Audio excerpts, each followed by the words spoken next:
السلام علیکم دوستوں، ایک بار پھر سے خوش آمدید اور سب سے پہلے آپ سب کو رمضان مبارک۔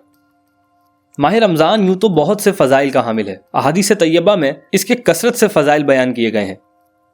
انہی میں سے ایک فضیلت صحیح بخاری، صحیح مسلم اور دیگر کتب احادیث میں یہ بتائی گئی ہے کہ جب رمضان المبارک آتا ہے تو جنت کے دروازے کھول دیے جاتے ہیں، جہنم کے دروازے بند کر دیے جاتے ہیں اور شیاطین کو جکڑ دیا جاتا ہے۔ بخاری شریف میں روایت ہے جس کا ترجمہ ہے، جب رمضان المبارک شروع ہوتا ہے تو جنت کے دروازے کھول دیے جاتے ہیں، جہنم کے دروازے بند کر دیے جاتے ہیں اور شیاطین کو جکڑ دیا جاتا ہے۔ بہرحال یہاں سوال یہ پیدا ہوتا ہے کہ قید کر کے کہاں رکھا جاتا ہے؟ اس کے متعلق در منشور، شعب الایمان، کنز العمال،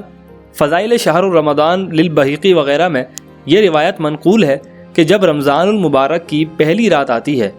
تو اللہ عز و جل فرماتا ہے کہ اے رضوان، جنت کے دروازے کھول دو، اے مالک، امت محمدی کے روزے داروں کے لیے جہنم کے دروازے بند کر دو، اور اے جبرائیل، زمین پر اترو، سرکش شیاطین کو قید کرو اور ان کو توق اور ہتکڑیوں کے ساتھ جکڑ کر سمندر میں پھینک دو تاکہ وہ میرے حبیب صلی اللہ علیہ وسلم کے امتیوں کے روزوں میں فساد نہ پھیلا سکے۔ اور بعض روایات میں سمندر کی گہرائیوں میں پھینک دینے کا ذکر ہے۔ بعض شیاطین کو قید کرنے کے متعلق عمدۃ القاری میں لکھا ہے کہ ایک قول کے مطابق بعض سرکش شیاطین کو جکڑ دیا جاتا ہے، نہ کہ تمام شیاطین کو، اور کہا گیا ہے کہ تمام شیاطین کو جکڑنے اور قید کر دینے سے یہ لازم نہیں آتا کہ اب برائیاں اور گناہ نہیں ہوں گے، کیونکہ ان کے اسباب تو شیاطین کے علاوہ اور بھی ہیں، جیسے خبیث نفوس، بری عادات اور انسانی شیاطین۔ چنانچہ شیاطین کو سمندر میں پھینک دینے کا حکم دیا جاتا ہے۔ شعب الایمان، الترغیب الترہیب، کنز العمال وغیرہ کی طویل حدیث مبارکہ کا کچھ حصہ یہ ہے جس کا ترجمہ ہے،